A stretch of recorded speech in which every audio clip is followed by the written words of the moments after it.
Hey everyone! Welcome to my channel if you're new, and if you've been here before, welcome back. My name is Amy, and this week I made the easiest no-knead bread ever. It has just 4 ingredients: flour, instant yeast, water, and salt. I started with 3 3/4 cups of all-purpose flour and added 2 teaspoons of coarse kosher salt. If you use a finer grain salt, you would want to use only 1.5 teaspoons. Then I added a little less than 1 teaspoon of instant yeast and mixed this all up so the salt and yeast were incorporated into the flour.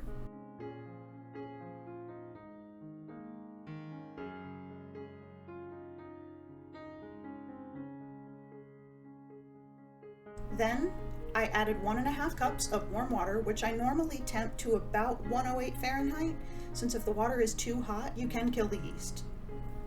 Next, I stirred this up really well with my bread whisk, but you could also use a spoon or even your hands.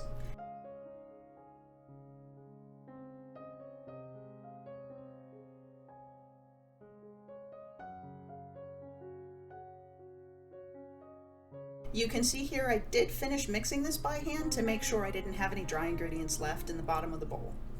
You don't have to knead this at all, just mix until it's combined and forms a rough ball like you see here. Then just pop a top on the bowl or cover it with plastic wrap and let it sit on the counter for 12 to 18 hours. I usually mix this up around 8 or 9 p.m. and the temperature in my kitchen gets this dough nice and bubbly in about 12 hours. But if your kitchen is cooler, it may take a little longer. 12 hours later, I put my Dutch oven in the big oven and preheated the oven to 450 degrees Fahrenheit. While the oven is preheating, I got the now bubbly dough ready for baking. I set out a good-sized piece of parchment paper and floured it pretty liberally. Next, I dumped the dough out onto the floured surface, making sure to not completely deflate it. This dough is wildly sticky, and I even use a spatula to gently get it all out of the bowl without leaving large pieces of itself behind. It will even stick to the parchment paper, so I'm pretty generous with the flour. I won't be working the dough enough to really incorporate that extra flour into the dough, so it shouldn't affect the consistency of the fully baked bread. The parchment paper will also go into the Dutch oven, so you want it big enough to be able to put the dough in the oven, but also be able to get it out at the end as well.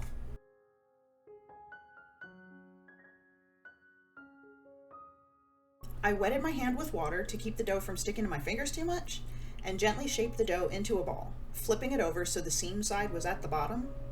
I didn't knead this dough at all, or do any pull and fold type of motions, I just shaped it. Then I took some extra flour and sprinkled it on top, but this is just because I love how that looks when it comes out of the oven. Let the dough rest on the counter. If you try to cover this, the dough will stick to anything it touches, so I normally just leave it uncovered since it's not going to be out for long. When the oven gets to 450, set the timer for 30 minutes. This ensures that the Dutch oven is piping hot and steamy for the bread dough. When that 30-minute timer goes off, put the dough with the parchment paper in the Dutch oven.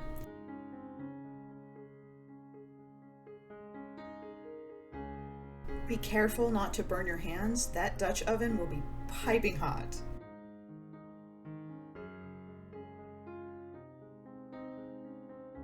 Now pop that back in the oven and bake this for 30 minutes. After 30 minutes, remove the top and bake for another 15 to 20.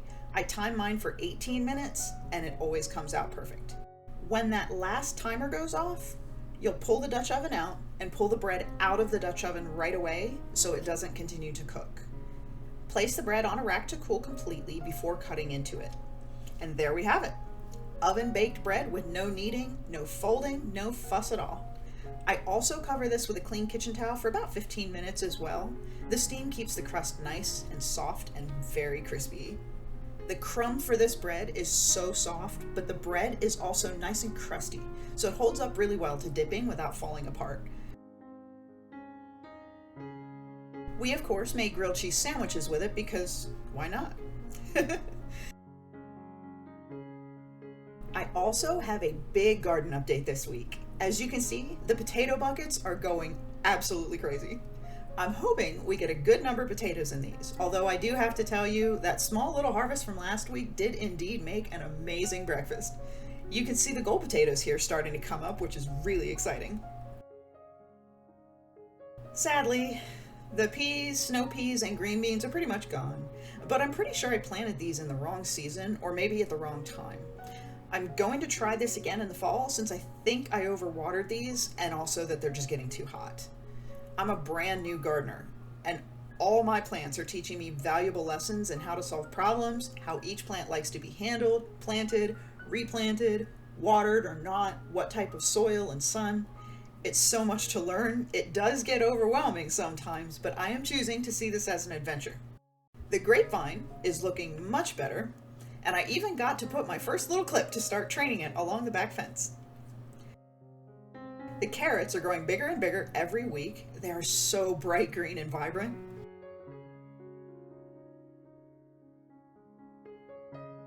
The squashes are also starting to take off, especially the yellow squash and the gray zucchini. I really hope I get a bunch of squash from those. I might try hand pollinating when the flowers really start coming in to better my chances at getting some squash. Some of the tomatoes are still really small, but some are starting to grow up and get really nice and leafy. We shall see if I'm able to get some tomatoes this year, which would be really cool. I really want to try my hand at making my own salsa from my own tomatoes. We added more soil to the blueberry bed because the original soil was much lower than we liked. It was just compacting a lot. Hopefully the blueberries will be happy with their new normal.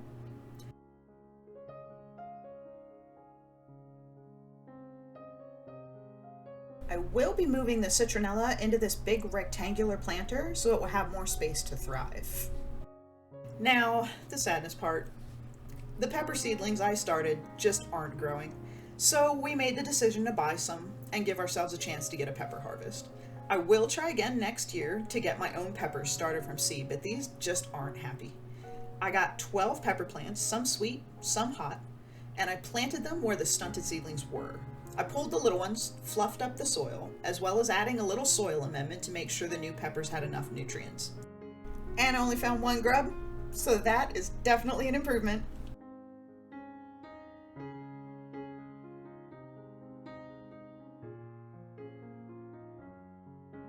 I also made sure to keep the label so I don't forget what I planted where.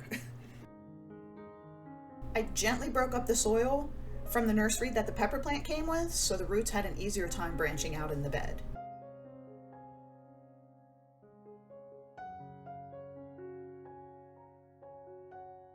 And after a shorter amount of time than I thought, voila, pepper plants in their new home. I am going to do everything I can to keep these things happy and healthy.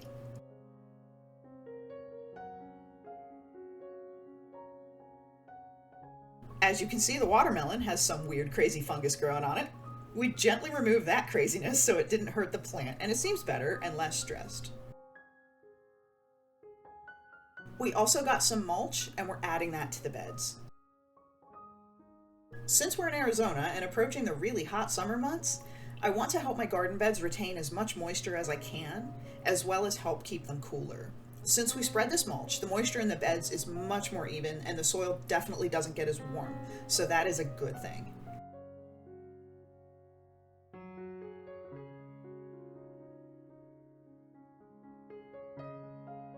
As you can see, I didn't mulch the half bed beside the peppers because I do have some lettuce seeds I'm trying to germinate there. They haven't germinated yet, but hopefully we'll get some.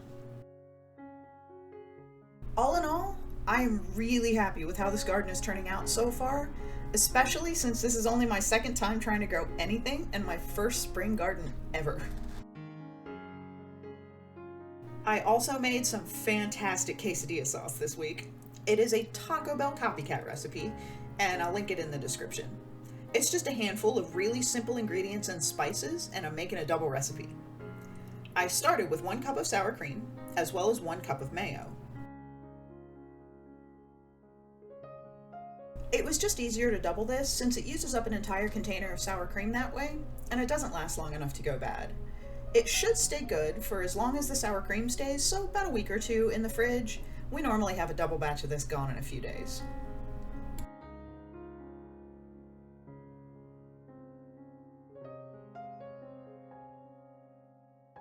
Next, I added a partial can of pickled diced jalapenos.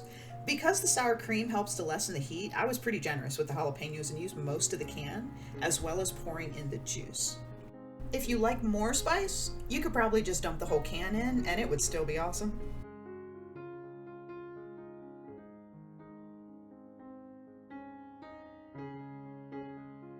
Next is the paprika. I used smoked paprika and only about half of what the recipe calls for.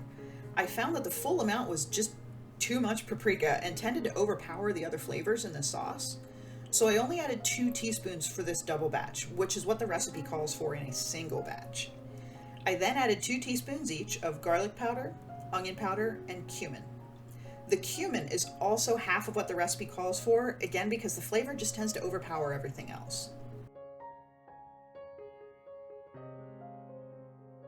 Last is 1 teaspoon of chili powder and 1 teaspoon of salt. You can also adjust the salt to taste if you want. You could probably also add black pepper to this if you wanted, but this does already have a ton of flavor. So unless you were really heavy-handed with it, it might actually just get lost in the other flavors. Now just stir, stir, stir, and make sure you get the stuff on the bottom all mixed in, or you may end up with a random mouthful of sour cream or mayo, which could be surprising.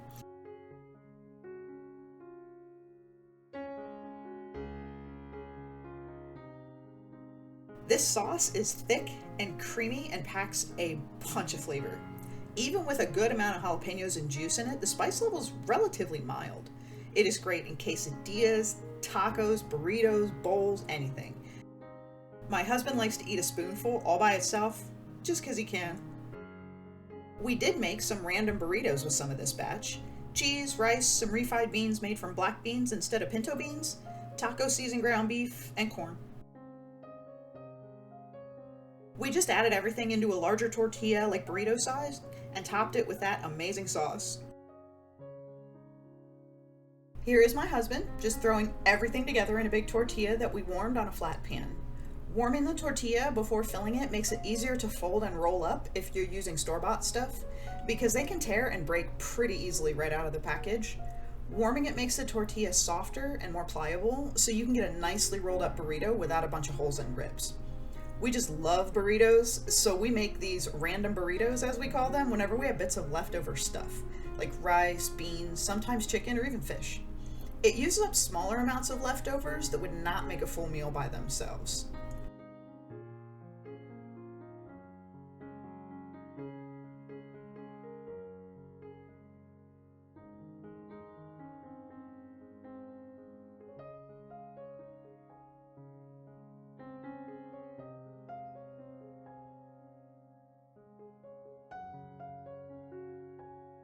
Of course, we overstuff the burrito, but that's normal. I think we've all done that, right? And then everything starts to come out because we just loaded up way too full. Then we put the burritos on a flat pan over medium heat and made them nice and crispy. Normally, these burritos would be really boring, but that sauce just adds so much flavor. Thank you so much for hanging out with me this week. I hope you come back next week for more yummy food and garden fun. Please subscribe if you would like to see how my garden weathers the crazy Arizona summer coming up. And I hope you have yourself a wonderful week. Bye!